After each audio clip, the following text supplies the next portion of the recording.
join us. It's going to be the last of the year from September 9 to 14th. Now, our raffle. Our winner today is Alex Palombo da Silva. Kudos to you. You are going to be approached by someone by our team and deliver the kit to your home. Now let me show you our short video, which shows more about digital citizenship. Companies are invited to embrace these ideas and help us disseminate the knowledge for lay people so that they can use better internet, how they can be good citizens in the internet. It is also free of charge. Companies can download this video and use their logos as supporters of the project. But if you want to download the video and share freely, it's fine. You just do it on your own. And you can disseminate that in your social media, with family members and co-workers. So we talk about security and digital citizenship at large. And finally, I'd like to thank Connect Humanity, which has been our co-organizers. Thank you so much for your support. Now let's see the video. Thank you.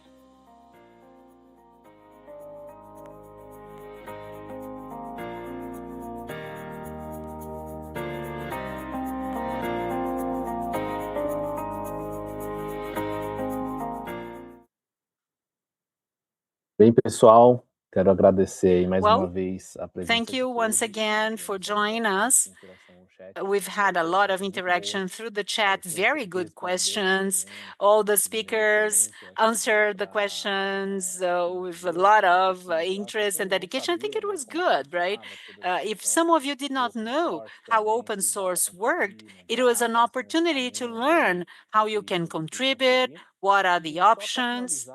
And to close, I would like to remind you that we are going to have our 16th week of infrastructure in 2026.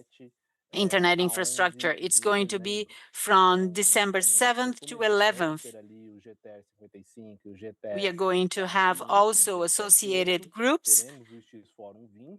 It's IX Forum 20, and it's a whole week of activities here at nic.br in December. Everyone is more than invited to join us. It is on site, so you are more than invited to come and visit us. Well, thank once again all our speakers, all our participants, and with that, we are going to close. It's lunchtime here in Brazil. Thank you very much, and see you in future opportunities online and on site. Thank you very much.